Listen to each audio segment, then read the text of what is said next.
Hello, hello, and welcome basses to our bass video. We are doing Silent Night, number 315 in the hymnal, and we're doing the bass part because each year we sing Silent Night a cappella in my church, and I think it would be really cool maybe this year if we had some people singing parts. It would be really nifty.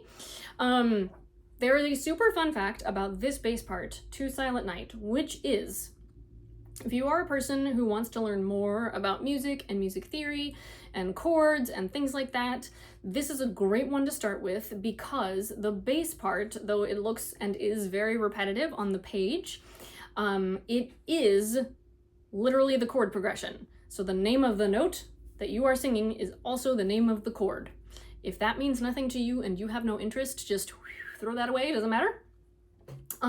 What is helpful for you to know is that this means you're going to be singing a lot of repeated notes. And when we sing repeated notes, there is a little bit of a danger that we can get kind of tense in our throat or in our bodies because we kind of feel like we're just hammering this one note into the ground. Text is always going to be your helper there, right? Text is going to be your get out of jail free card. The more you can sing the text and think about the words as you're singing the notes, the more you're going to have that flexibility that kind of comes naturally, like when we speak. So, let's do it. I'm gonna be singing an octave up most of the time. I might be jumping around octaves slightly because you know me and my squeaky little voice. I can only do so much in the bass part.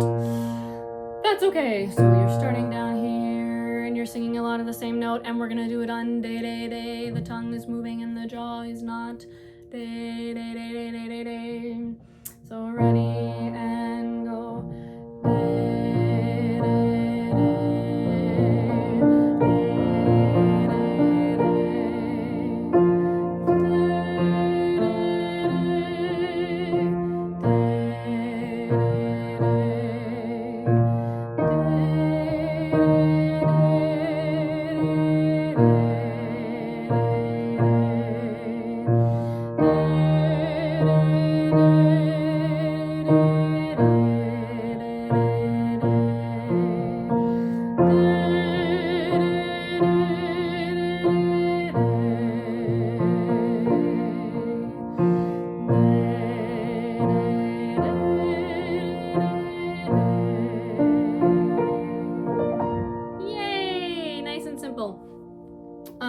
that very last line, couple of things. The last phrase, sleep in heavenly peace, the notes that are written, you're going down to the F.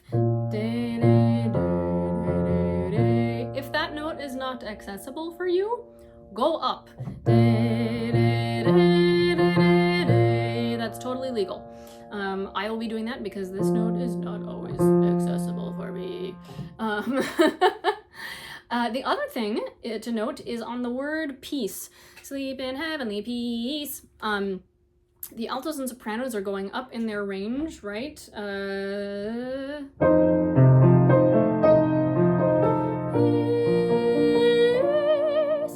It's really helpful to them if you have the mental bandwidth to crescendo, which is the fancy word for getting louder, on this note that you're holding, because you're not changing pitches, you're not changing notes. But it will be really helpful to them if you just get a little bit louder on that second half of the measure when they move up, because it gives them a little more stability. So, peace. You kind of get a little bit louder, which means you just put more air and intention. That's really all it is. So your line would be, sleep in heavenly peace, and then sleep in heavenly peace at the end. Cool. All right, let's see if I can sing and play this at the same time. I messed up the words in the tenor video. We'll see if I mess up the words this time. All right, on the text, ready and breathe. Silent. I'm sorry, I was reading the wrong line. I was starting to read the tenor line because I said something about the tenors. Silent night is just the one note. Ready, start again. Silent night, holy night, all is calm, all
nice. And I could actually sing that mostly down or up the octave, which is great. Down the octave. That would be a fun auto-tune experiment. Alrighty, once you're comfy with that, go pop over to the melody video and check that out. You might have to fast forward a little bit while we learn the melody, just because I didn't want to leave that out in case somebody didn't know it. But there is actually a full rendition over there that you can sing along with. So, happy singing and Merry Christmas.